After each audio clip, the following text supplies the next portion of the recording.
All right, well, I'll just get started. Hi, for those of you I've not met, I'm Michael Perkinson with Guggenheim Partners, and quite frankly, I've enjoyed the discussion today about safety and security in the High North, about the legal complexities of the UN Convention on the Law of the Sea in the Arctic Ocean, and the need to achieve consensus among the 8 members of the Arctic Council.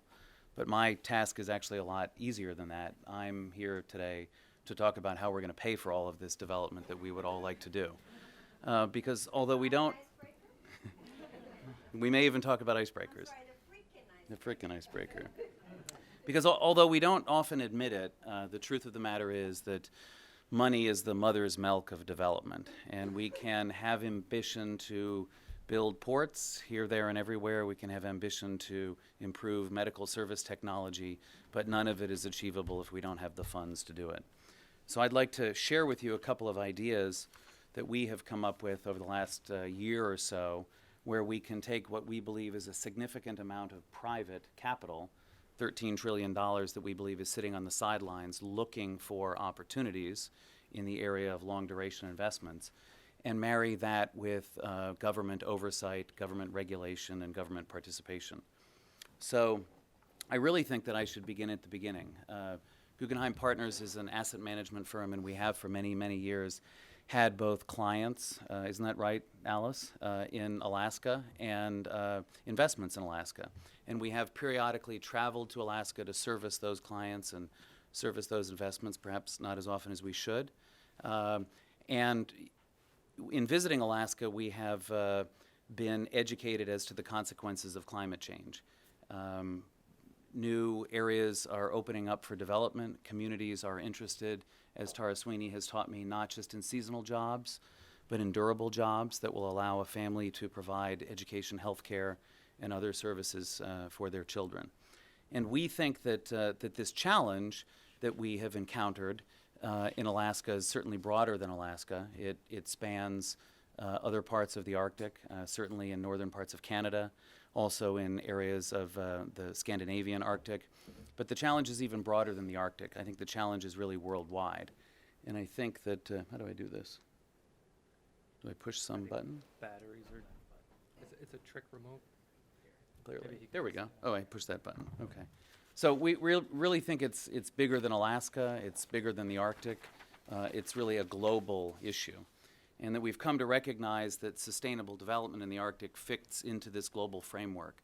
And this global framework has a name, and it's the Sustainable Development Goals of the United Nations that were agreed to in New York in September of last year. And that the things that we aspire to do in the Arctic, in Alaska and Canada and elsewhere fit within this framework, because after all, we're interested in eliminating poverty regardless of jurisdiction. We're interested in providing health care regardless of zip code. We're interested in providing educational solutions across the region. We want decent work in every community. We want sustainable communities. We want to preserve life beneath, on, and above the sea. And we want affordable and clean energy. So all of this touches the Arctic, and all of this is addressed in the sort of the 4 categories where we see both prospect and peril as the Arctic opens and the Arctic is open to further development. And at the end of the day, it seems to me that a lot of people talk about global development. A lot of people talk about committing funds to global development in various regions of the world, but they scarcely talk about committing those funds or making that commitment to the Arctic. And I would suppose that the Arctic is no less deserving of this development commitment than Africa, for example. There we go. Now I got it. So the first thing we did after Alice Rogoff introduced us to both the prospect and the peril of development in Alaska and in the broader Arctic was educate ourselves as to what we think the infrastructure needs are. It's our belief that there is a $5 trillion annual shortfall worldwide in the area of infrastructure. We believe that across the Arctic region, there's nearly $1 trillion of infrastructure needed over the next 15 years. And at the same time, we live in a rather connected society. I see some relatively young faces in the audience, the so-called millennials. I think you have brought many of us into contact with the fact that we are an interconnected society. And the rise of social media, connected citizens, people feeling as though they're connected to something larger than themselves, outside of their village, outside of their country, that sort of thing, creates a particular imperative. And I think that that means that we can't pursue development in this region the way we've pursued development in China, for example, a country that I lived in for 6 years as a U.S. diplomat. We can't sacrifice the ecological factors involved in development, nor the social factors, in order to pursue development in the Arctic region.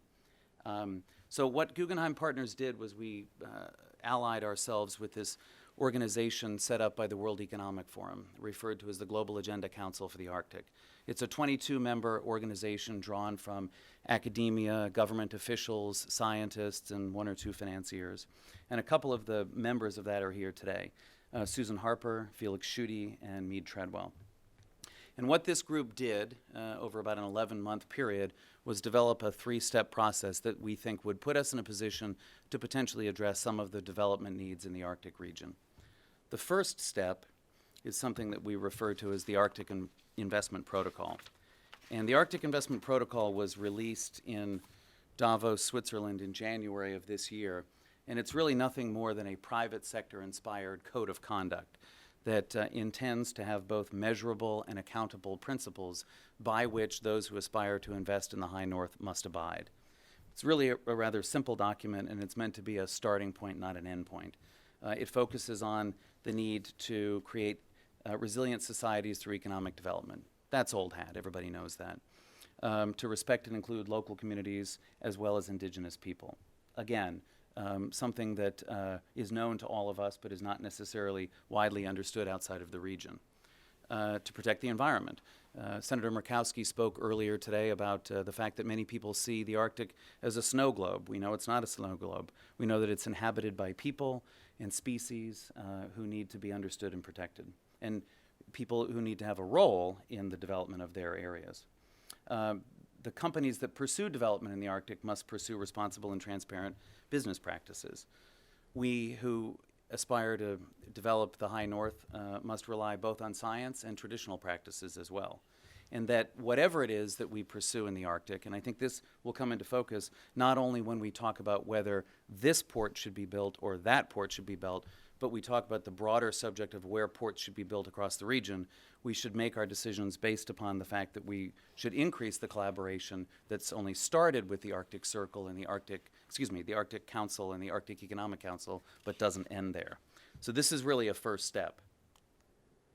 The second step, something we're working on now, is something that we refer to as the Arctic Infrastructure Inventory. And what we did during the 11-month period that we were working on the protocol was we surveyed national infrastructure plans and determined that there are a number of categories across the region that are deserving of development, or for which there are projects that people would like to propose as part of any development. We talked a little bit about icebreakers earlier. There's also a need for navigational aids and search and rescue capability. As transshipment moves to the Northern Sea Route and the Northwest Passage, we will confront the fact that there's very little in the way of search and rescue capability there. Although there is responsibility under international law to provide search and rescue assets, they don't exist. That's something that needs to be built.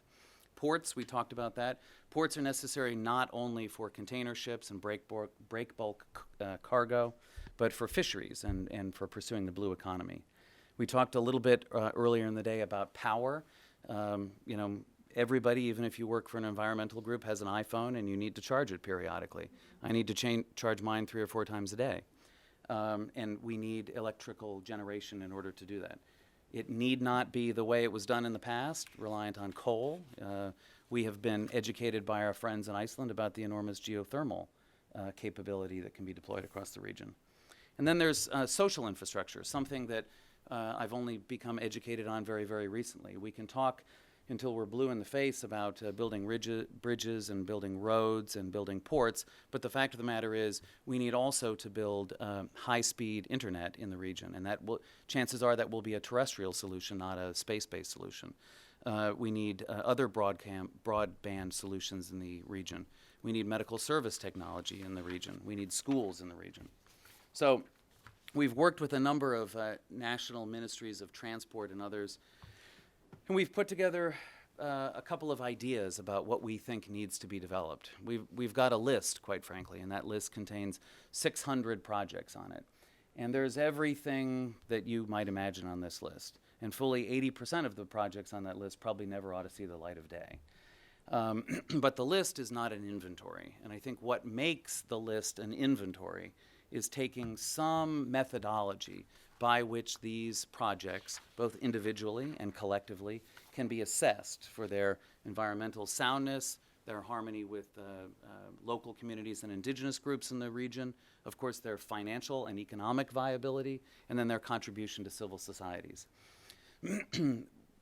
This is the process that we're working on now, and we have talked to a number of people at international financial institutions, some of whom, in particular the European Bank for Reconstruction and Development, have some truly state-of-the-art assessment methodologies that they use to assess individual projects. But even those assessment methodologies, I think, aren't all that they could be, because they tend to be downstream, not upstream, and they tend to form sort of mitigation factors. And so I think that over a period of time, with a group of like-minded organizations, we can take those best-in-class assessment methodologies and improve upon them by expanding them and making them sort of upstream assessments, and then take that upstream assessment and then expand it across the region. And then, and only then, will we know not only whether we should build a port, but how many ports we should build and where they should be. So that's what we're working on now. It's not work that's going to be done this year. It's not work that's going to come to its conclusion in the next several years. But I think it's something that has to be done right if we have any prospect of pursuing development in the way that we think we need to. Following that, we think there's a third step, and that third step is the creation of a permanent capital vehicle. This is kind of the final destination, at least as far as Guggenheim Partners is concerned. And we've begun work on a prospective permanent capital vehicle structure. We have talked to experts in the field, both in governments and international financial institutions. We've looked at examples, principally from Europe, but from other areas as well. KfW is one that comes to mind, a German state-owned bank that focuses on infrastructure development in Germany. And we're looking for structural ideas, best-in-class governance ideas, where to domicile any such structure, taxation, how does one pursue sustainability measurement and sustainability reporting? Because after all, it's not enough to do the due diligence and determine whether or not your particular project is viable or your class of projects is viable. The very structure that we might wish to create needs to be seen as sustainable. Otherwise, it won't have a license to operate in the region. So I guess in conclusion, I would say that over the next several months, as we put this together, as we look at what structure is most viable, as we look at what processes are most desirable, we look forward to coming back to you and talking to you about it.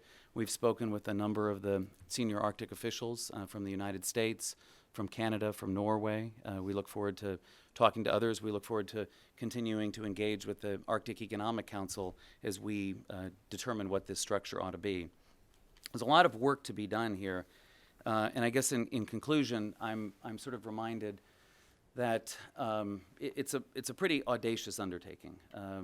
Nobody has conceived of and built such a development structure principally based upon private finance. But I think it can be done, and I think that the time is probably now. Governments will tell us that they don't have any money and they're not able to provide the public goods that they used to. When I was a kid, governments would provide schools, hospitals, and aircraft carriers, and they were public goods.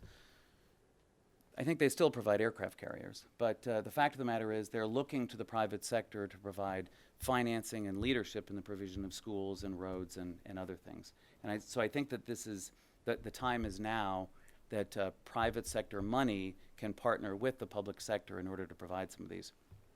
It is a pretty audacious goal. It hasn't been tried before, inspired or coming out of the private sector.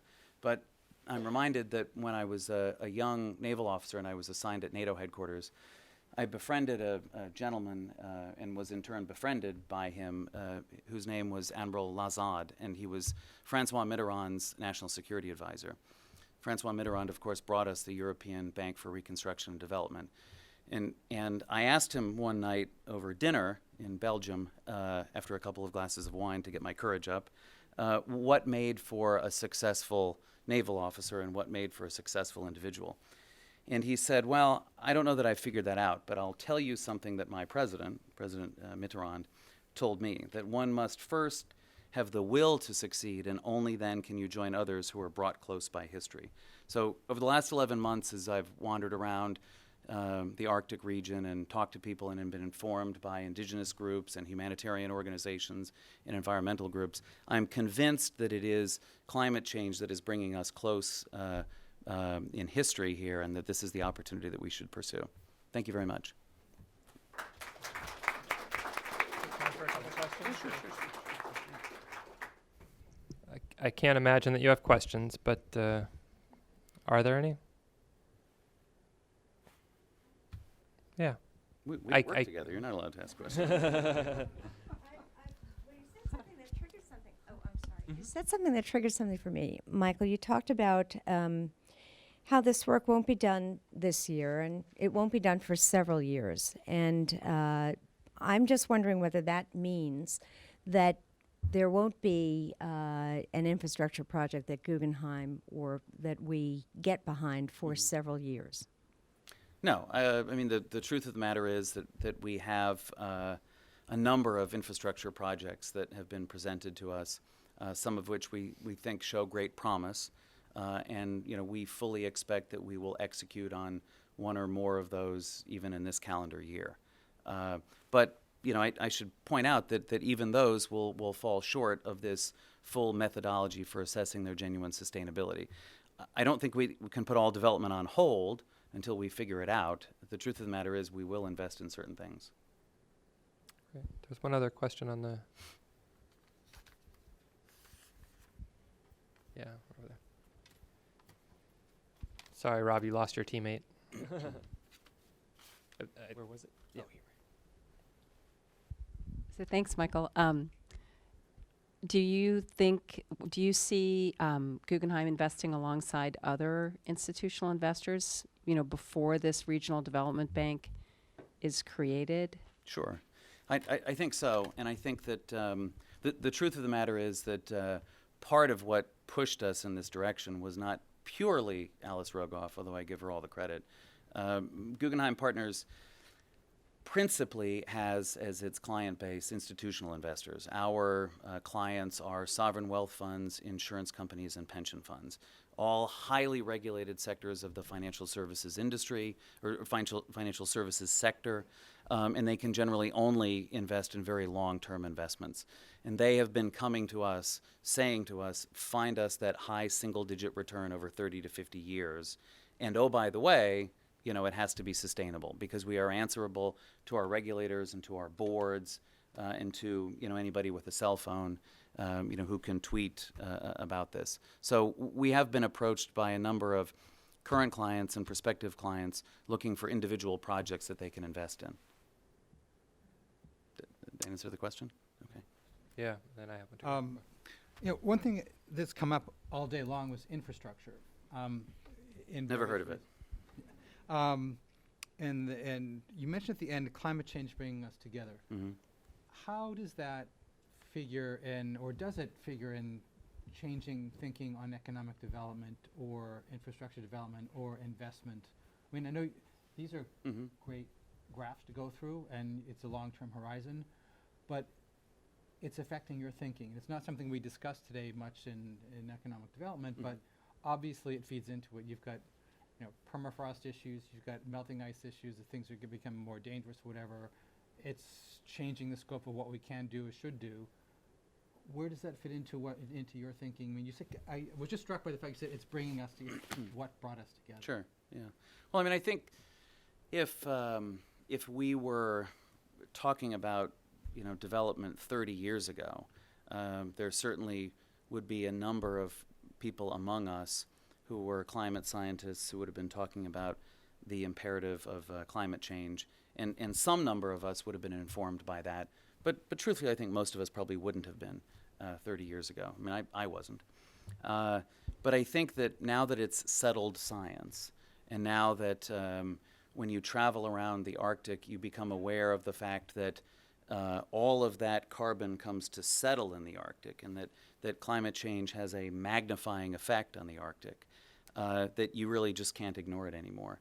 So I think we just need to come up with a new way to pursue development. So I think individual projects need to be informed by climate change, and I think, you know, infrastructure master plans on a nationwide level and even on a regional level need to be informed by that. The fact of the matter is that the Arctic region is a region that's been locked up for many, many decades, first by the Cold War and then by climate change. And both of those have disappeared. I mean, locked up by the permafrost. As that disappears, we're going to need to come up with a new paradigm by which we pursue development. So I think it's just, we're just reacting, quite frankly. It would have been much more inspired if we had settled on this course 30 years ago. But I think the truth of the matter is we're just reacting to realities. I guess I have a question too. Toward the end of your remarks, you talked about some of these public goods no longer being public goods. Is there, and I've sensed this in other Arctic conversations, that you know, the scale of Arctic is so huge that most governments have a hard time coming up with the resources to invest there and provide the services that traditionally have been expected of governments. And even just recently in meetings here in DC, people have said there's been a yes but approach to economic development. Yes, but it's too expensive. Yes, but it's important, but we just can't make that investment. To what extent, except by Norway, in DC, these. So I'm just wondering, what do we expect from government anymore? And in terms of our declining expectations, or shift in expectations, is it to the private sector and financiers to provide what was once public goods and services? Yeah. So I started out in the government sector, and I do genuinely believe that governments have a responsibility to provide some set of public goods. You know, the definition, I suppose, may change from time to time, but you know, it seems to me that as the definition changes, the role of the government might change. I mean, I don't buy for a minute the idea that governments are out of money. I mean, I work for a man who is the chief investment officer of Guggenheim Partners and who has successfully managed a $240 billion portfolio. And, you know, he has said to me a number of occasions that, you know, never underestimate your government's ability to print money. So the fact of the matter is that governments aren't out of money, but governments have decided that they might have other priorities, or in this fiscal year, given constraints they might have, they're not able to foot the bill the way they used to. And without commenting on whether that's wise or not, I think that it creates an opportunity for private capital that's sitting on the sidelines now looking for an ability to be productive. And this private capital, because it's owned or controlled by pension funds and insurance companies, can't go in for hedge fund style returns. I mean, we tend to think there is no such thing as hedge fund style returns, that, you know, looking for a modest, high single-digit return over a long period of time is quite respectable. So I think that this just creates an opportunity for private money to work with governments. Now, what should the role of government be? I mean, I'm not so arrogant as to say I know, but at the end of the day, the governments are the regulators, and they will regulate whatever sector we expect to build in. You know, doesn't matter whether it's a coal-fired plant or a geothermal plant, it will be regulated by that country's energy ministry, or, you know, on a more local level. So there is a role for governments. It's clearly in the regulatory area, and it might be in other areas. Yeah. Thank you so much, Michael, for Thank you. this.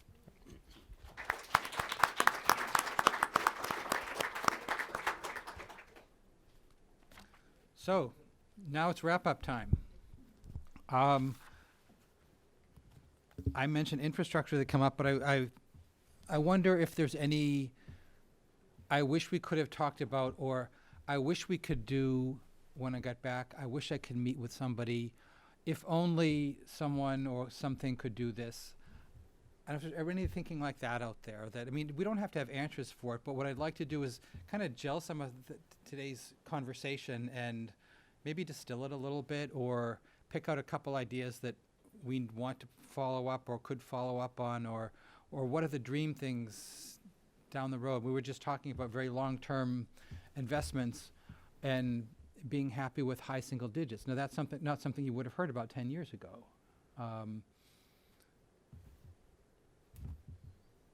This is an opportunity for you to contribute. Or I wish you'd What's talk missing? about, Elsa Baird. Thank you. Thank you so much for this seminar. I think for us, or for me, it's really interesting, and interesting to meet different type of people from the Arctic, because usually I will hang out in the Arctic Council and meet with government people, and it's important for us to meet with private sector, to have to meet with people living in the different part of the Arctic, and really to try to develop new ideas and also new partnerships. So I have learned so much about Alaska, about what you are all doing, and I'm even more inspired, Julie and Susan, to make the Arctic Council more relevant for the Arctic.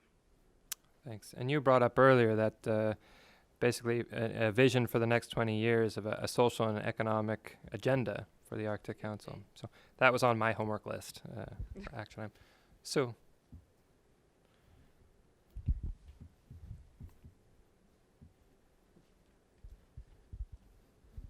Rob's getting his 10,000 steps in. Thank you. I guess if there were one topic that I would like to see develop further, it's the combination of the environmental questions with the economic questions, because that still seems like one of the serious divides in the conversation. And I think that if we could tackle that in some way that brought environmental NGOs, private sector, government officials who are interested in that, but with the Arctic focus, that could give us some potential for discussion.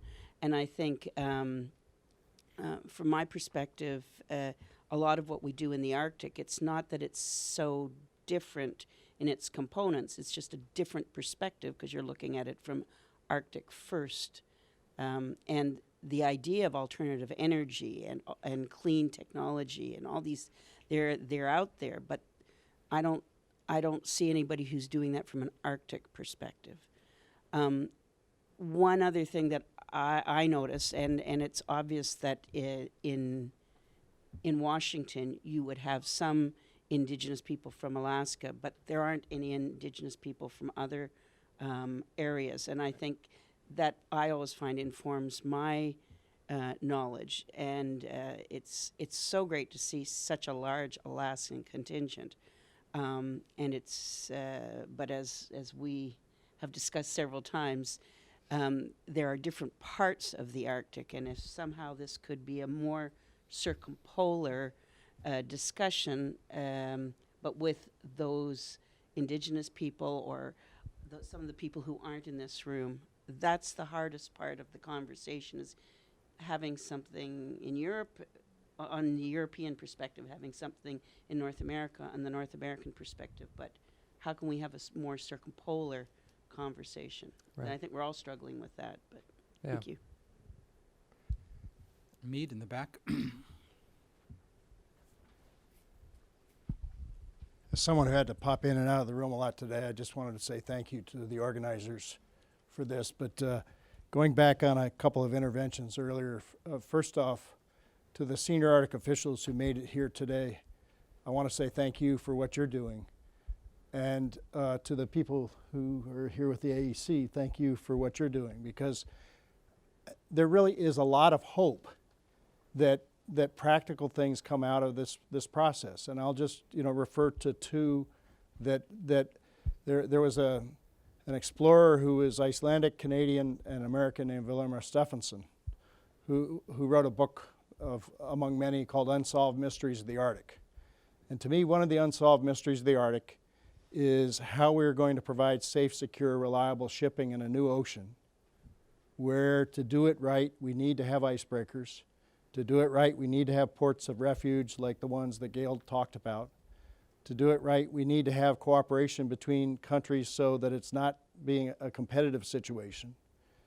And as Japan's senior Arctic official said in a talk in Anchorage about 2 weeks ago, we want to use this route, we just have no idea of how we guarantee reliability, and we're not sure we can count on governments to do it. We really have to take that task on. We took the task on and did a very good job with Marine Shipping Assessment conference that David held here a month or so ago on the Polar Code. Anita was here, and that's good. But now the question of how do we make that business work is a challenge that we're working parallel at the Arctic Circle, and hope that we continue to inject into Arctic discussions.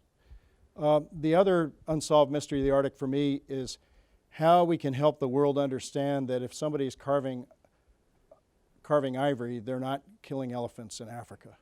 And indeed, what we are doing is we're maintaining a wonderful tradition where I know enough about subsistence gathering in Alaska, in Russia, and in Canada. I don't know as much in the Nordic areas to know that the people who live there are very much committed to sustainability. And how can we sell the rest of the world or make the rest of the world understand that? Because if we can deal with that issue, there is so much more that can be done in rural parts of the world with larger markets. And it's one where the U.S. is hidebound because nobody wants to touch the Marine Mammal Protection Act because they're afraid they'll get it worse.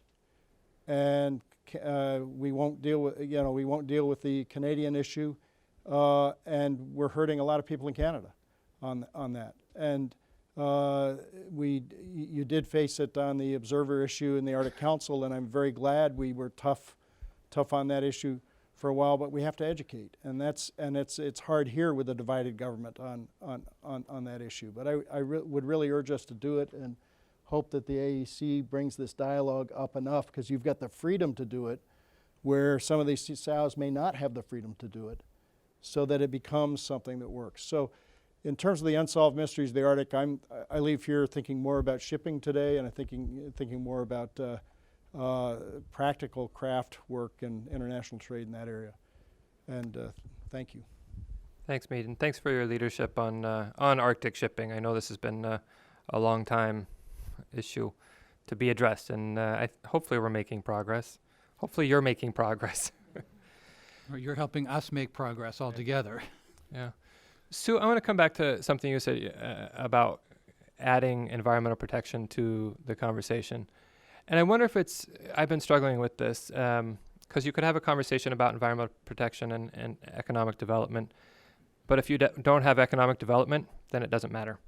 And so that's one, and I think just personally I'm struggling with figuring that out. The second is, I think it comes from where we're coming from, and what's in place. And so from an Alaskan perspective, I see great environmental protection and de-risking of projects, and that seems really strong in Alaska. It's a starting point for most Alaskans. What we don't see is economic activity, growth, development really being an active priority and invested in the kinds of ways that we want. So, I think it's compartmentalizing. Here's a broader sustainable development agenda with 4 different parts. Let's take one part out of it and really get a better sense of it, so that we can move it forward in a way that we know is going to also move forward in conjunction with other aspects. So I don't think our approach, or my approach in this, was not to leave out anything. It's just knowing that those things are already important to us too.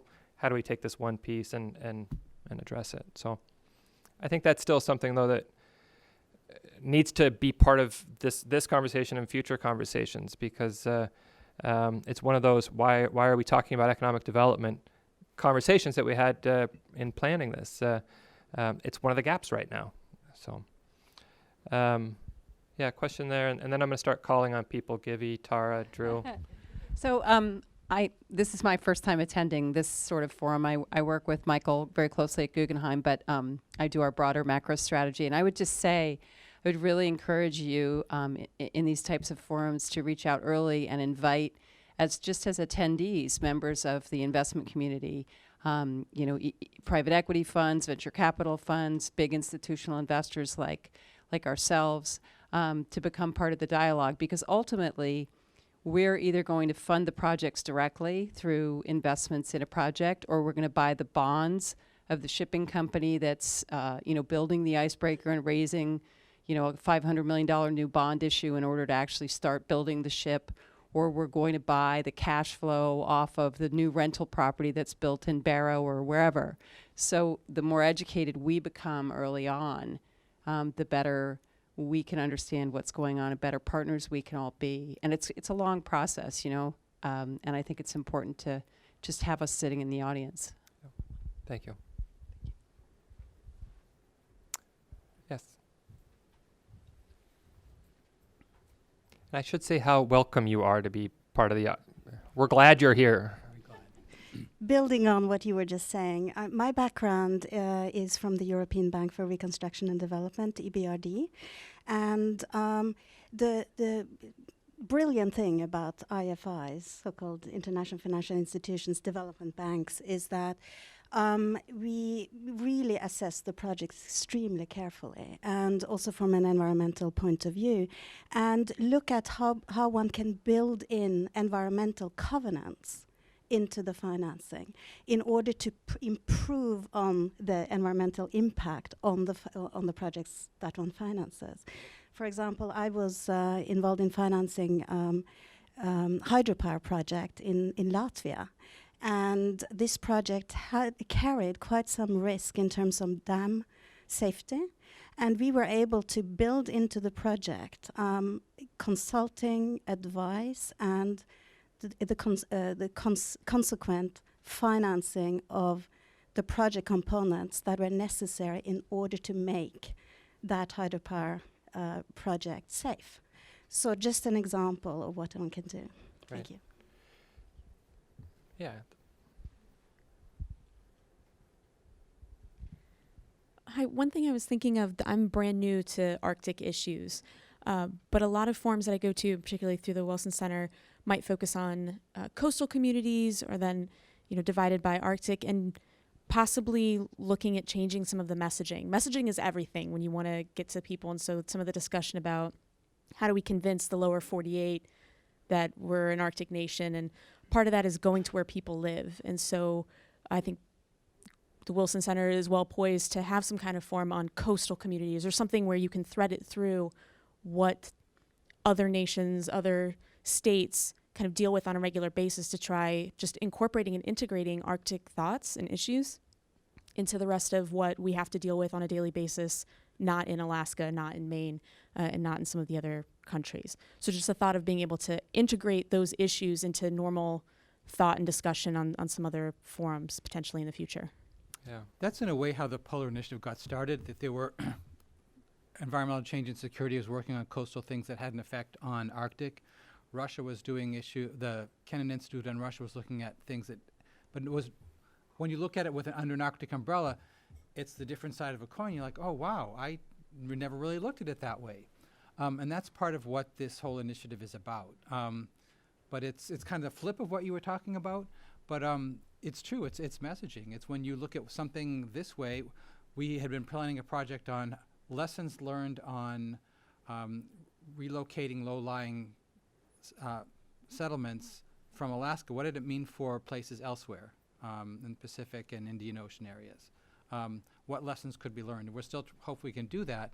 But again, is it an Arctic issue? Yes. Is it a third world issue, development, sustainability issue? Yes, it's everything. But when you collect it under an Arctic umbrella, it has a different bit of color, and you see it from, it's like when you take several people mentioned this, you look at the globe from the North Pole at the center, it's a very different perspective than it is if you just look at a flat map with the United States in the middle.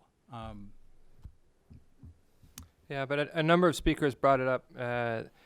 Elsa Baird, I think you talked about how people in northern Norway wouldn't say they're part of the Arctic. We're Norwegian. So the degree to which some jurisdictions have separated themselves from the rest of the country, and highlighted that as almost a unique exceptionalism. I think we talk about it sometimes, or an Alaska exceptionalism. We sometimes talk about it. Maybe doesn't do us good. And in the same way that, I think we heard that from Faroe Islands too, that it's really about reframing that message and a different kind of connectivity to the rest of the country is needed as part of that framing. So that was actually one of the things that I had written down too, was a different way to talk about Arctic, Alaska, U.S., at least from our side of things. So let's go ahead. Felix? Rob, I'm just calling on separate sides of the room so you can...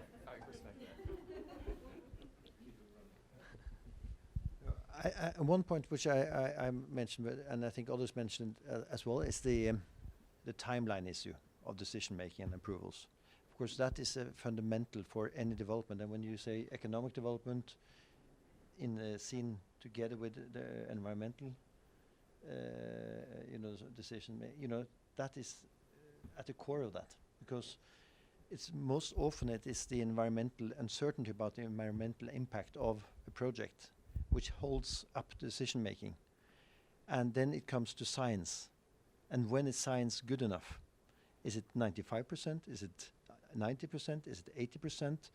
What is it that makes it possible to make that decision? Right. And that again is a loop back to, it could take 5 years, 10 years, 15 years before you get an approval. And if you know before you start that it will take 15 years, that you will never start. So, but, and when someone has experienced that, which we know some very big company has, then very many others do not start at all. So it's the link there between the environmental Right. and the business side, or it's important for, in order to make things happen as well.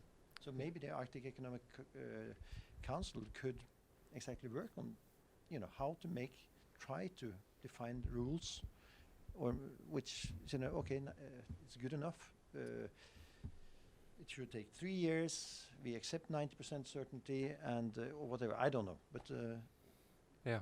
so if you want things to happen, something has to happen.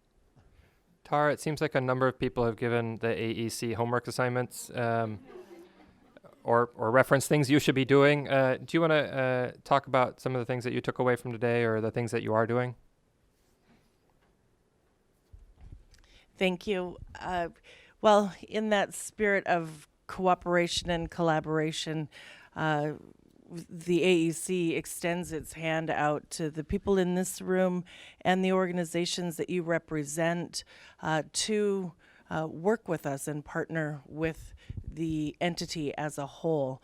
We have 42 members, and the representation is 3 business representatives from each Arctic state and 3 representatives from 6 permanent participant organizations. And so we meet annually, and we have 4 working groups established: marine transportation, Arctic stewardship, telecommunication, and responsible resource development, which includes extractive industries and renewable energy resources as well. And I was very encouraged today just by the number of assignments that we have been given, and that to me it demonstrates confidence in the Arctic Economic Council, which is refreshing. And we have members of the Arctic Council here and members of the Arctic Economic Council here as well. And I think it just gives us that boost of energy to hear where people would like our focus to be. And it certainly is good discussion for our annual meeting next week as we go back to the mother country of Norway as the host of the Secretariat. And I certainly offer up our organization. We have the Secretariat's office established. We have 2 people. Anu Fredriksson is the director of our office, and Bianca Johansson is a senior advisor to the Secretariat. So they are always available. And if you would like to reach out formally to the AEC, I recommend doing so through the Secretariat's office. And thank you very much for the opportunity to participate today. Thanks, Tara. Other action items that people extracted from today's conversations, or things that you'd like to highlight? Drew? Right behind you. Thanks. A couple of people talked a little bit about the Arctic Council observers, and I know that the Arctic Council has a number of observer applicants and are going to be working on how to accept or not those into observership. But I think a discussion, public discussion, this sort of forum about observers and both the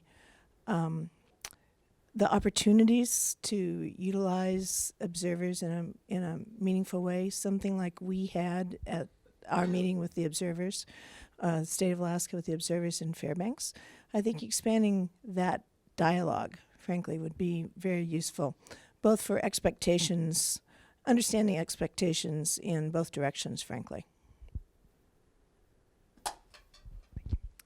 Thanks. Other action items or comments?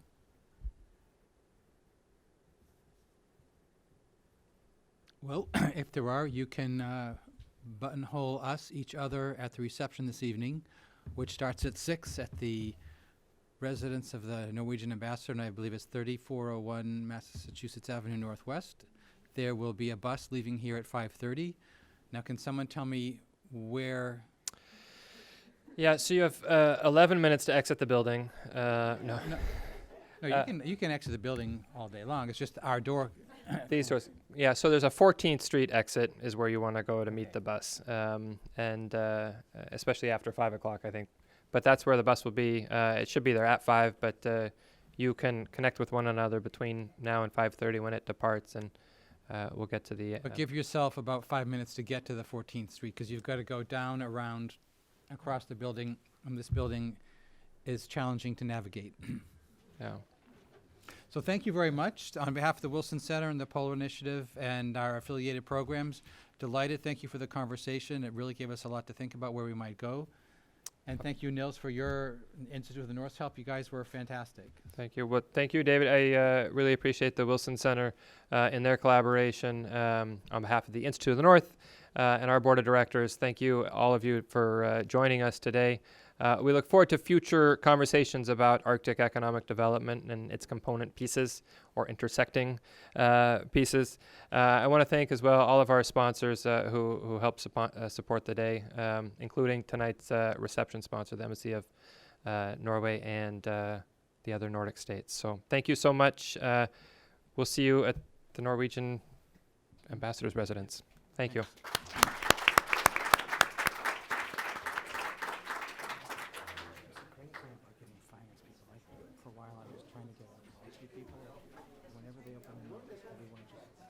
Oh, yeah.